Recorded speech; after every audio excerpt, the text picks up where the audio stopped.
Assalamu alaikum hurmatel ma'arwal. Dunyalaşıl internet buhinalda, Emiral Rugo Azerbaycan Respublikalda umruha bulel, ma'arwal zgunugil hortol tabazul haqatul maqalabi ve garaç oriyal. Hizdasan irgadulab Azerbaycan alsan baçana, nişir ma'arwal televizyonalda ayb habun qarab. Hildat sarbugo, Rossiyatlu raqaldasan irgadulab, وتصيب حنقي أذربيجان أتلبوا بتصيب حنقي أبون أبوراب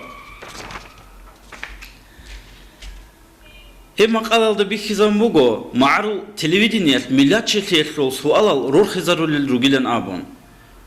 معرو تلفزيونيات حالز ده بيتشلا هبوجو هرسيا بيان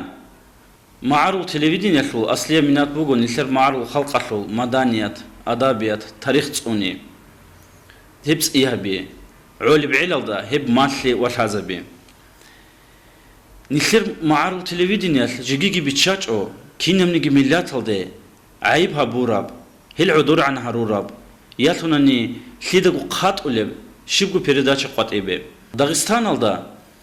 أذربيجان ريسبوبليكال سراج أرال هلو عدامال يالتونني نشر داغستان هالده سام هنير عمره هبول روجز دخون بوجو كيدك سب راهراب وصليتلو بيربلاهي جيبو أذربيجان الدين أبوناني هي بوجو داغستان الدا بوجيتلو عكس الدا معارول ليزجيال تصخورال واتسوجيدالجي ملاتال داغستان الدا كن خورخين بوجيل أصلية بقدر هني بوجي ملاتال هنير دهال عمرها بيتلو رقل مقصان هارول روجو خيريل أورت ويتلو بالاهولل نجدو بيخلا معارو تلفزيونيا شو أصلية مراد بوجو نتلا روحية بنقرتل تصوني تصيابي ونتلا كده نيجي فكرو بوك إنهجو ياتلو نتلا تصابل بحالت إيه بوك إنهجو كينم نيجي ميلاد شكل دخور خراب كينم نيجي خلق ميلاد هل عدور عن هروراب نتلا مراد بوجو طولجو داغستان الدا روجل وهي بتون قوات إرخون روجل نتلا داغستان الدا بوخيم بوجل خلق هو إنخي واتسليل دا بيرتسنجو تصار غون كونوك إن شيبشمنيجي إلهي لكون داغستان الدي روسيا الدي عيبش أوالي المقالة بي غاراج أوريال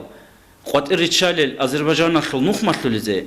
شيب حاجات بوجي وحقيقة الداجي هزول مراد كينا بوجي بالي بيتش زي عمركو زحمات اللي بوجو حتى عاداتي العدم زي تصار هو إنجو ريقونوك إني بوتليت الحجابي كيسا كيرجو دانش أوالي روك أنا نيجي